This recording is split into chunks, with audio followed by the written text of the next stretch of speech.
Thanks guys for coming out. Today we're talking about the feet. Using the feet to create a good foundation, not only for our hips, but for our spine. So right now, just to warm up your brains, I want you to think about breathing. So I just want to think about grabbing the ground.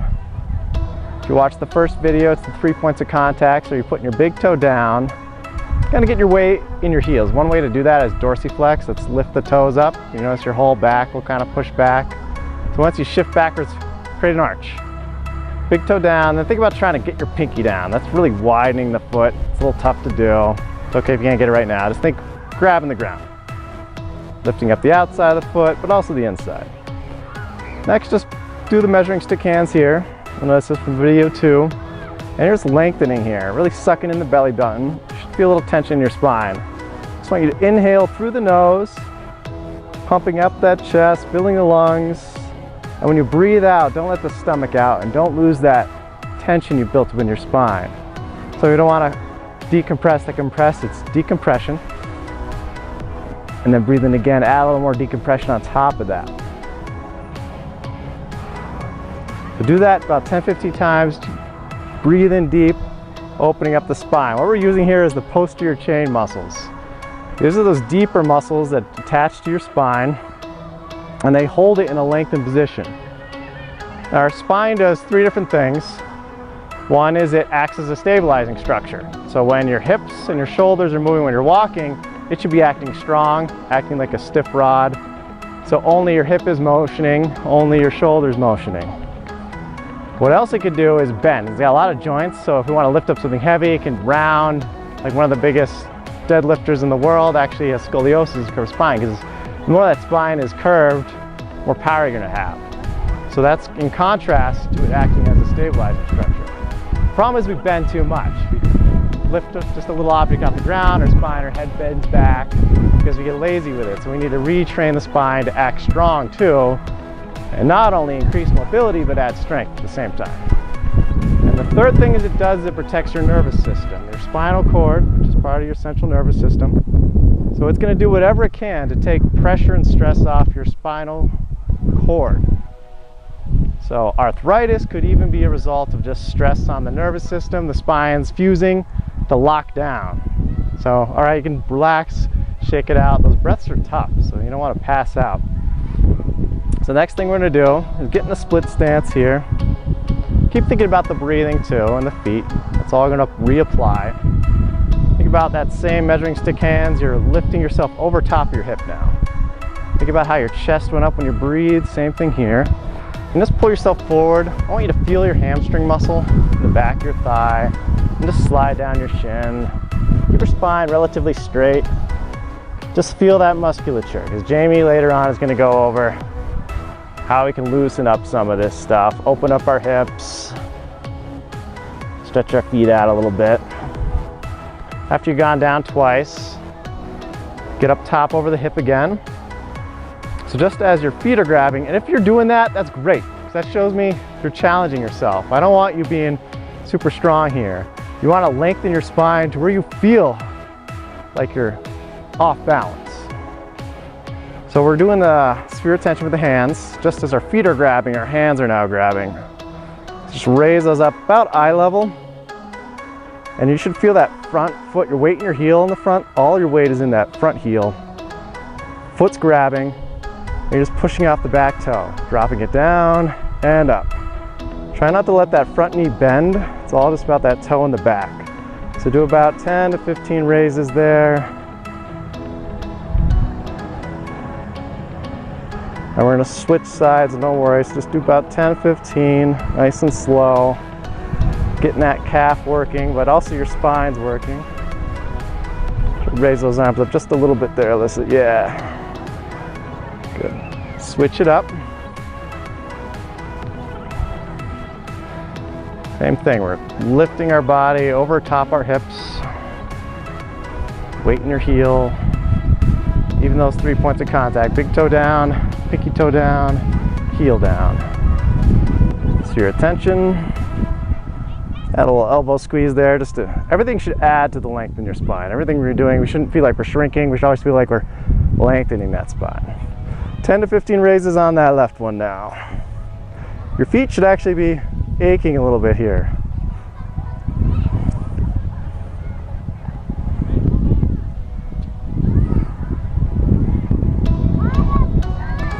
Try to keep both feet in the same direction.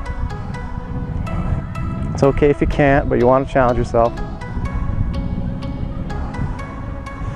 And don't forget to breathe. Next we're going to do the founder. We're just warming up our bodies. So we're not going to go super strict with these. Shoulder width apart with the feet. Same thing, grab the ground, try to widen your stance. Measuring stick hands, you're lengthening. Arms out your side like little hooks. And then pull them together, chest tight. And then as you raise your arms, I want you to push your hips back. You should really feel those hips kind of push into the sockets there. So open your arms like you're a bird. And we're gonna do 10 of these. Fingertips together. Open like a bird. Now try to time this with your breathing.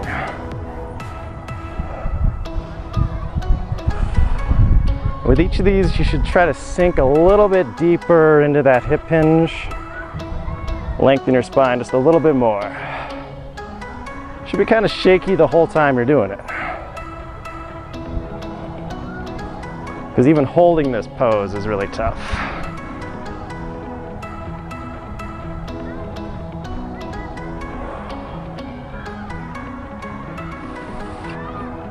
All right, everybody do just one more. It's okay if you don't reach 10 yet. And I almost tipped over backwards there. And that's kind of what you want to feel. When you push all your weight in your heels, you should almost feel that pushing back, and the rest of your spine has to fight to keep balance. That's when you're almost about to fall over. That's when you're really working a lot of new stuff. One more thing here, and then we'll let Jamie take over. Get really wide. So we want to test our hip mobility. This will let you know which hip is kind of a little more locked up. Same thing, hands together. Push your hips back.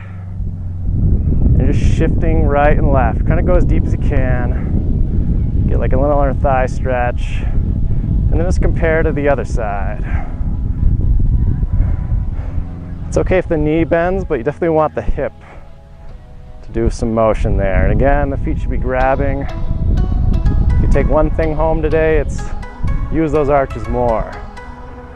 At the end, we'll talk about walking and running and how you can incorporate your feet just a little bit more in your daily life. So hold the tighter side. Let's do a couple breaths there.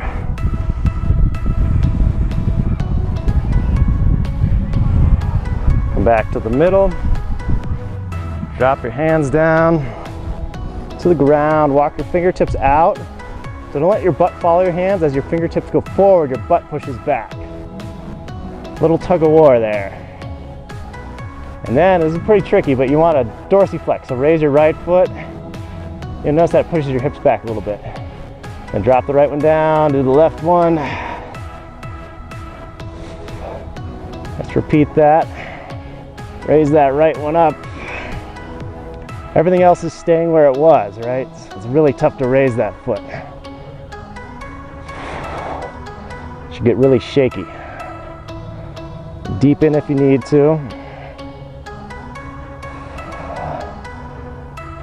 All right, and walk your way back up. Hands to the shins, slide up.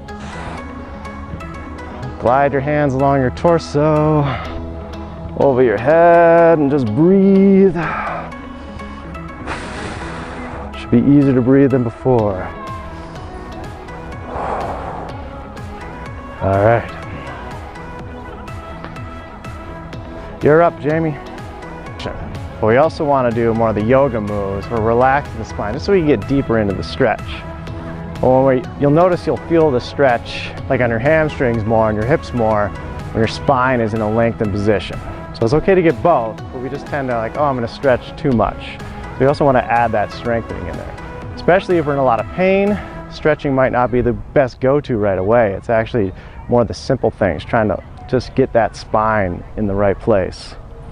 All right, so let's get really wide. We're gonna do some windmills. So it's really similar to what Jamie was going, but now I want you to think about the 3 points of contact. And if you've been watching the videos, all steps 1 through 6. All steps are just going to add more length to your body and more tension and just make the exercise more beneficial. So most foundation training exercises like 5 minutes, but you should be sweating and shaking and just really tired afterwards, just like you spend an hour in the gym. So think like you grab the ground, opening up, and we're just going to go down to the ground, really stiff spine here. Keep that really nice and lengthened. Just shaking even here. So we do 5 with the right hand, going right up overhead. And you notice you shouldn't be able to get all the way up if your spine is straight. You're gonna hit that shaky point. So that's the balance between your spine resisting that motion, forcing just your hips and your shoulder to work together now. And that should be the only thing that's really moving. The spine should be fighting to force that shoulder to have true mobility. So that's the issue. We'll have shoulders that are robbing motion from the spine, hips that are robbing motion from the spine. After you do 5, I want you to switch to the other side. Can you feel the difference between those two?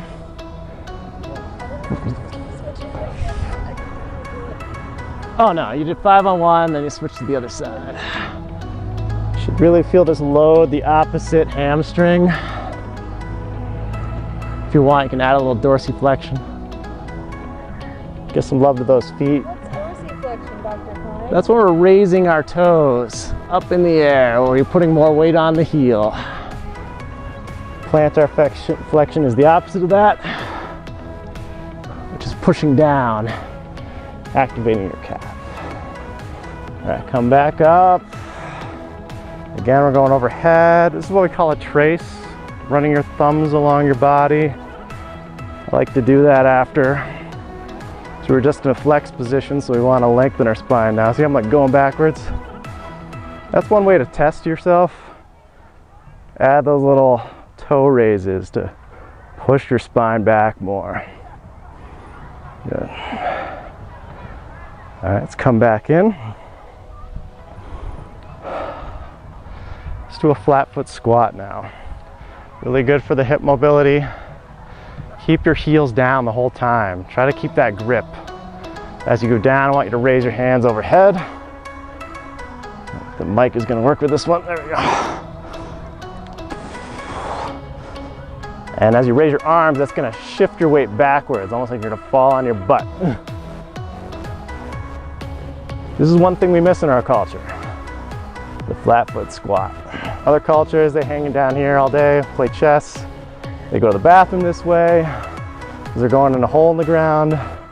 We're lazy, we sit on a porcelain throne. So if this is really tough for you, this can really help your nervous system. This can help your gut. Squatty potty. I just made one out of wood. All right, hands down. Let's do some raises here.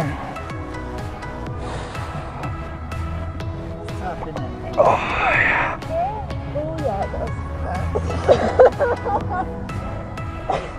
Brands us nasty foundation training. Alex hates when I do Gollum. Come back up. Try to get a minute flat foot squat every day. It's okay if you have to break it up. That's good. So let's do the split stance again. I'm just gonna make it tougher this time. Really think gripping the ground. Really lengthen. Get yourself up top. Take a breath here. Feel your spine length. You should feel your skull push up and your tailbone push down. Everything lengthening in between. That's when you're using the posterior chain. So we're gonna go up here now. We're not doing the foot pumps this time. We're gonna go to the side, away from your back leg. So I'm going towards the leg that's forward. And you're gonna corkscrew a little bit. So your left elbow's coming down towards your left knee. If you're, you're the only one that's backwards. Switch it up, just so you know. Switch your legs, just so we're on the same page here. So you're going towards your left, and then your left elbow down. Yeah, so we're stretching iliopsoas like she was talking about. Then we're gonna bring this overhead, right over top. You should feel that spine. This looks like the easy part. It's not the easy part. Lots of shake there. Okay, other side. Same thing. Even when you grab that ground, you should feel like you get taller when you do that. Don't rob from the spine. Same thing. Put your weight over your hip. Really suck your belly button into your low back.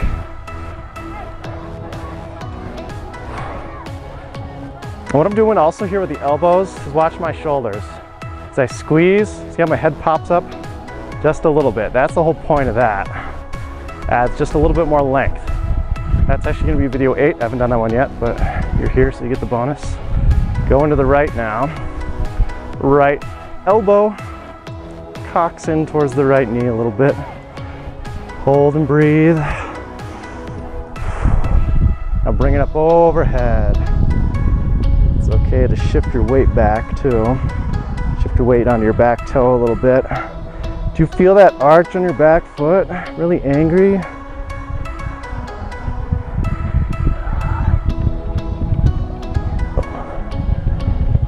Good, let's finish with 10 strong founders. Actually, we're gonna do narrow, because we haven't done that yet. This is just another grip. So big toes together, your heels just a little bit apart. Try to get the big toe down and try to force your pinky out. Your little toe down. Still weight in the heels. Push your body back. When you're measuring sticks, you should feel your body shift back, spine lengthening. Now put your hands down here. You're gonna make a little platter. You're gonna hinge just a little bit the hips, raising your palms up towards the sky. And we're gonna do 5 deep breaths here, holding in this shaky, horrible position.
Relax.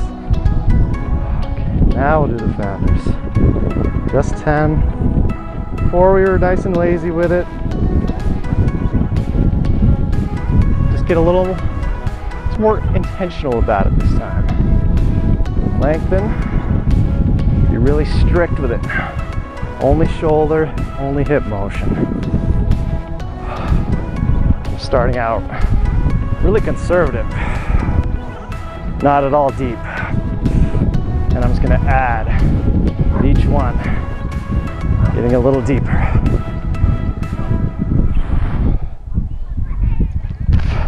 You'll notice as you bring your arms back, your body wants to pull up out of that position. Don't let it.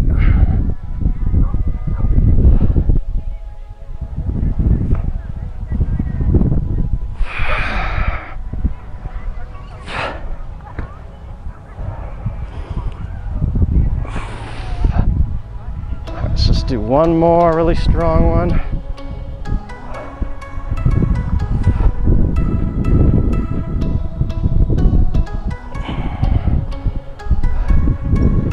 probably gonna feel a lot with this, especially I want you to feel the feet, but you should also feel here. These guys.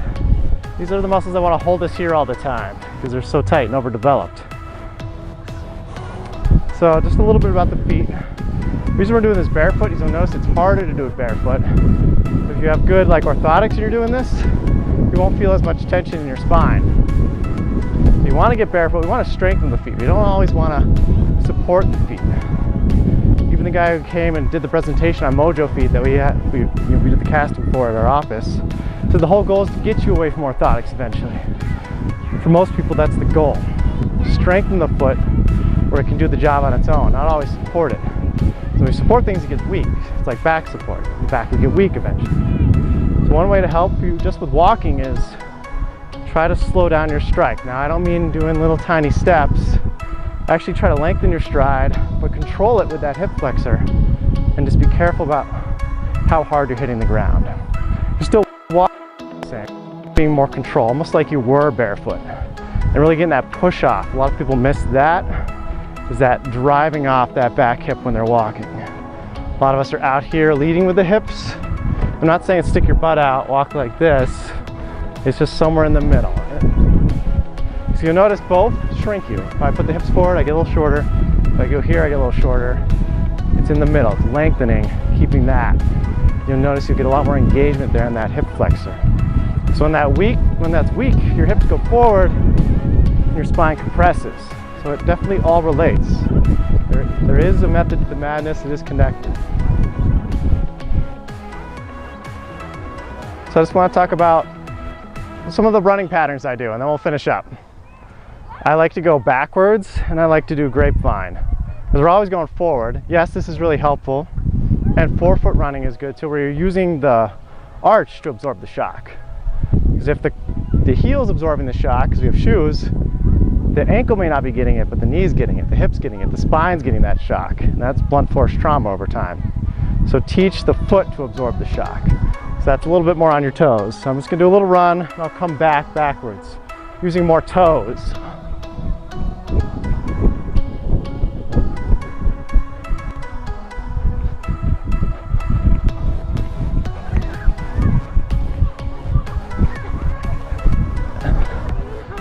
So again, it's keeping the spine straight, teaching the hips to move more. So when a lot of people go backwards, they want to be kind of in this slouch stage with their heads bent. Avoid all that. It's like bikers, they're always here. You're shifting it just like the founder. The founder is teaching you how to run. Same thing with grapevine. You don't want to be here, you want to lengthen yourself so you're forcing hip and shoulder to go together. And reversing it, you should notice that one side is tighter than the other. Those are really great for the spine because it has to act as a stabilizing structure. So those are two things I would incorporate. You don't have to do them fast. You can do them slow. Just here, it looks a little more fairy when you do it this way. You get the coordination with this one. I'm trying to run more with a forefoot strike. Anyone notice one side tighter than the other? So that's the side. I want everyone to hit their tougher side one more time. It's all about strengthening your weaknesses.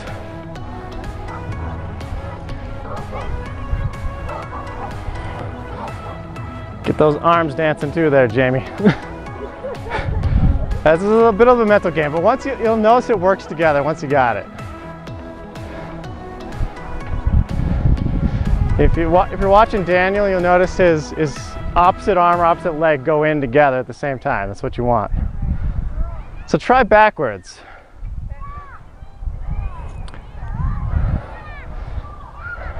So get a little more, stick your butt out a little bit more like Daniel's got there. We don't want to arch where we're curving the spine though. Because we don't want to be here. There you go, he's using his arches, forefoot running. You'll notice his spine is in a founder position. This works easier on the grass because you have something to grab too. So I wouldn't say do this on pavement. And going backwards, almost think founder. You want to get yourself length. You don't want to be curved here. We're not arching, but we're just hinging at the hips, keeping that position where it's opposite. It's toe heel, opposite of walking, because we're always going forward. So mix it up, go backwards, and that'll really hit your feet. Not back here, but in that hinge position. So you're placing the weight over the hips. That's it.